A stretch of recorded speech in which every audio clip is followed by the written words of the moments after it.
Garuda Express, an international courier service.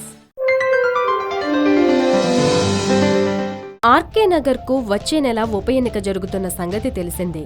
అధికార అన్నాడీఎంకే తమ party అభ్యర్థిని ప్రకటించింది. శశికళ మేనల్లుడైన దినకరన్ ఆర్కే నగర్ నుంచి అన్నాడీఎంకే పార్టీ తరపున పోటీ చేయబోతున్నారు. శశికళ జైలుకు వెళ్లకుండా ఉంటే ఆమె పోటీ చేయాల్సింది. దినకరన్ ప్రస్తుతం అన్నాడీఎంకే ఉప ప్రధాన కార్యదర్శిగా పనిచేస్తున్నారు. ఏప్రిల్ 12న ఆర్కే నగర్ ఉప ఎన్నిక పోలింగ్ జరగనుంది. ఏప్రిల్ 15న ఫలితం విడుదలవుతుంది. పన్నీర్ సెల్వం వర్గం నుంచి ఎవరు పోటీలో నిలబడతారో ఇంకా ప్రకటించలేదు. ఆ వర్గం కూడా నేటి రాత్రిలోపు ప్రకటించే అవకాశం ఉంది. ఎందుకంటే నామినేషన్ల పర్వం రేపటి నుంచే ప్రారంభమవుతుంది.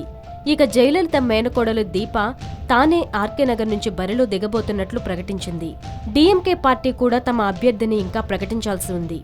హాయ్ యోయో వ్యూవర్స్, సబ్స్క్రైబ్ చేసేటప్పుడు అక్కడ ఉండే గంట సింబల్ను ప్రెస్ చేయడం మర్చిపోవద్దు.